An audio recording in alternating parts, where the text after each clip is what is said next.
Join me as I dive into my personal journey and challenge myself to face the tough realities of self-acceptance that so many of us struggle with. Self-acceptance is one of those things that sounds simple, but trust me, it's not. It's about embracing who you are, flaws and all, and finding peace with your own identity.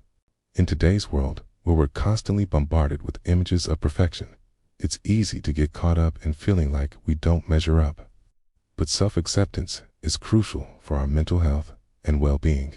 It is the foundation upon which we build our self-esteem, our relationships, and our overall happiness. Many of us find it difficult to accept ourselves because of societal pressures. We're constantly told what we should look like, how we should behave, and what we should achieve.